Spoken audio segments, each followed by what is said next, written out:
So basically, during her course on the vacation, I found out a lot of stuff that was just, very disturbed me. I found out that, her son, she was controlling her son in a way that was sort of financially, because she made him work at their business and forced him to work and did not want him to go finish his degree because he was almost done. He only needed 1 more year for his degree. And when I would mention that to him, he would get uneasy about it.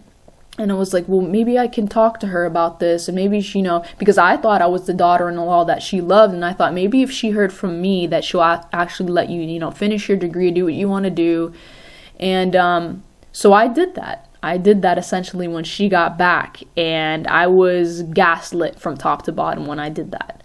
Because what was going on essentially was I was starting to figure her out. And when she saw that I was starting to figure her out, that she was financially abusing her son, that she wouldn't let her son do what she wanted him to do, and I started to get uneasy, she saw that in me. And the narcissist will see you, try to figure them out, and they will gaslight you, and this is when the discard starts, right? Because the narcissist cannot handle somebody that knows who they truly are, and they will go out to destroy them. And this is essentially what happened. I also, other than the fact that I found out that she was financially abusing him, she typically was abusing him in general. Because I found out she would basically make him seem like he was the worst son in the family. When in reality, everything that, I saw was that he was the most kind and the most honest and the most helpful person in the family. She basically was scapegoating him, which if you understand more in narcissistic family systems, the scapegoat is the one that can never do anything right.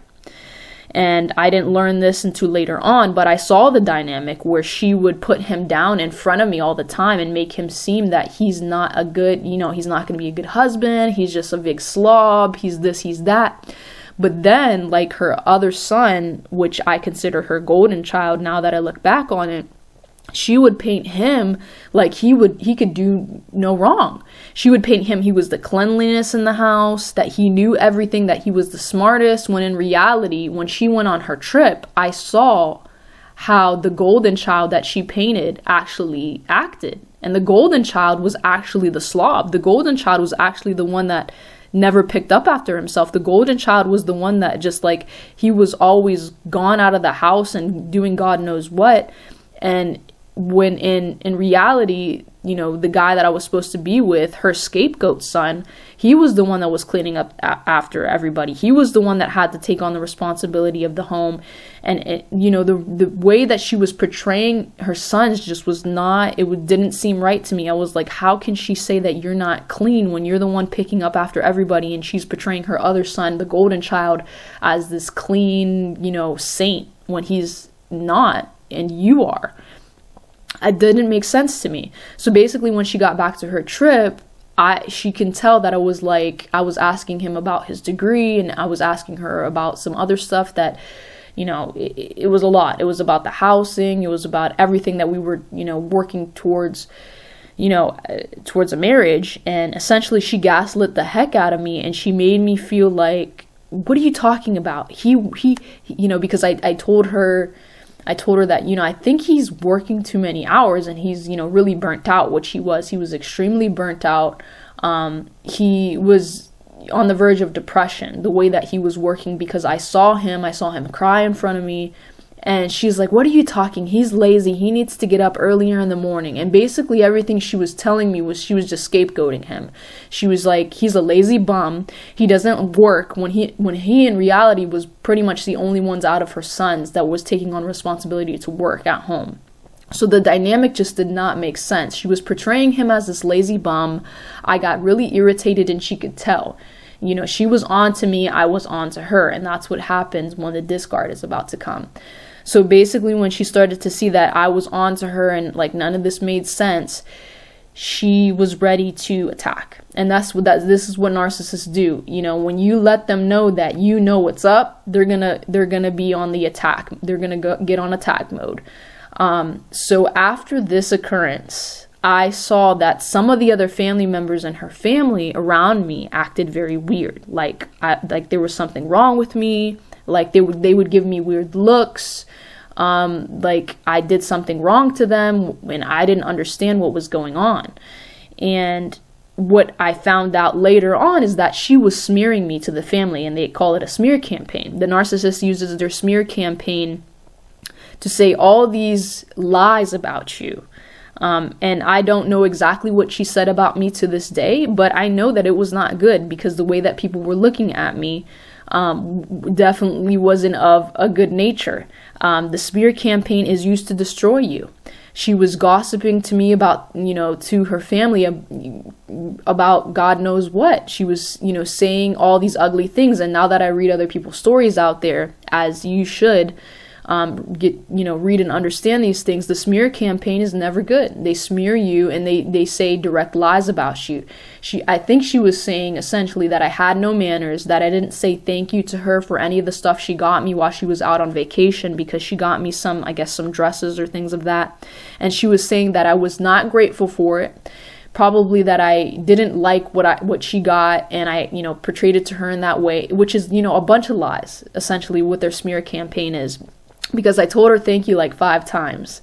And essentially, that's what I found out. She was portraying me as this no good daughter-in-law.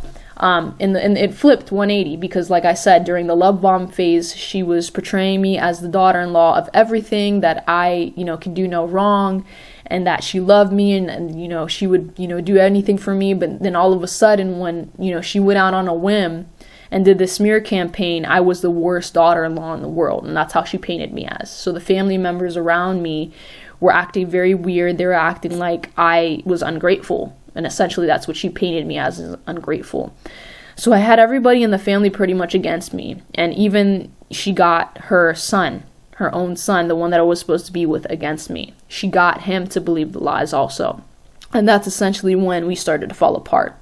So she did this in order for us to fall apart, in order for the family to not want me to be in the family, because she knew that I was onto her. And the narcissist will go out to destroy you if they know that you're onto them. I stress that.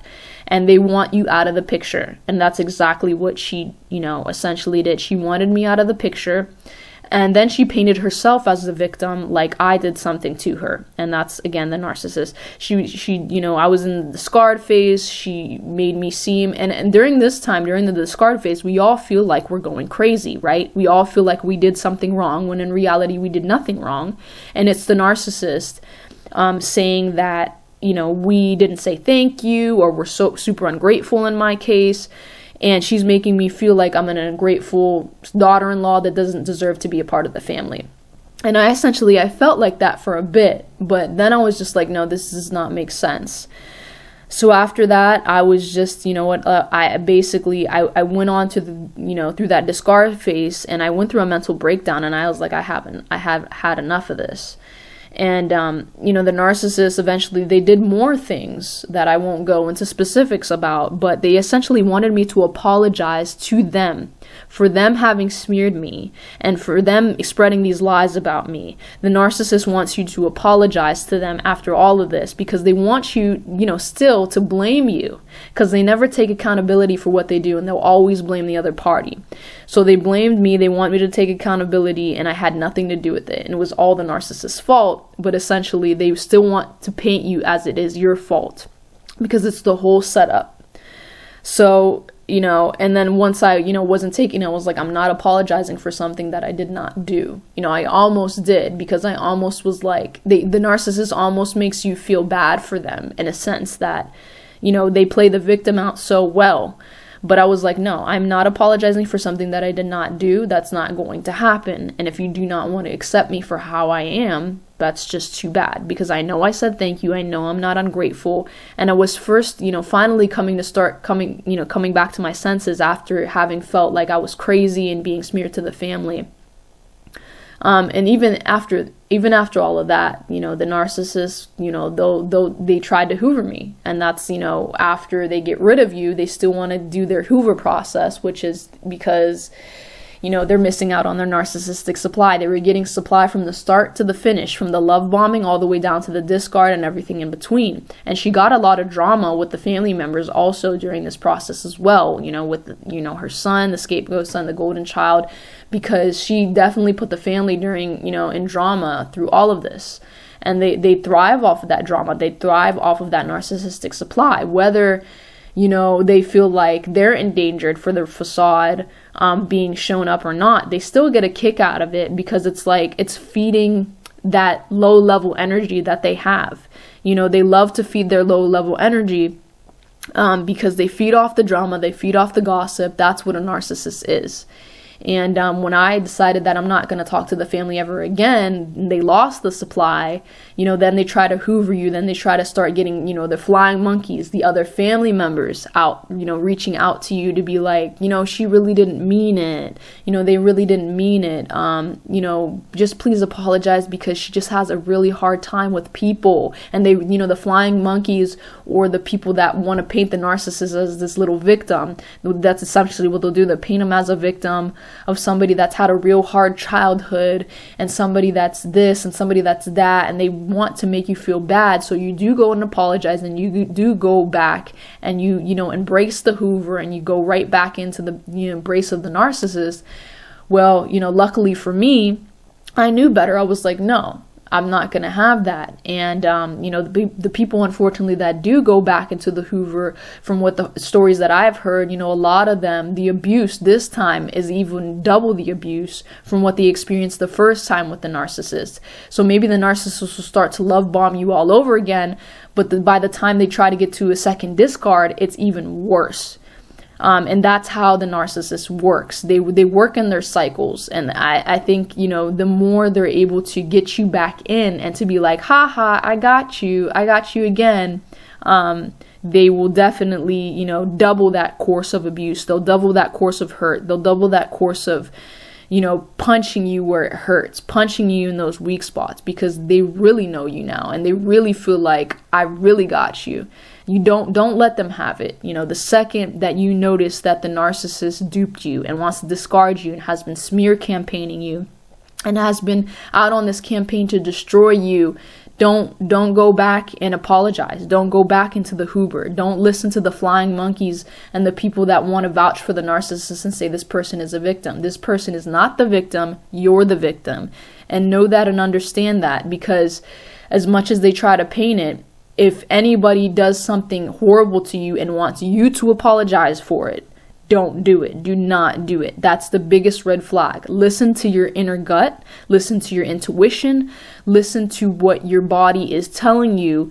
This is why we have these panic attacks and lash out and anxiety, because our body is telling us to get out, get away, and don't go back. Go no contact, and do not go back and contact the narcissist or their flying monkeys or anybody that's associated with the narcissist at all, because they'll just try to get you back and try to paint this story of victimhood all over again and try to get you back in their graces to abuse.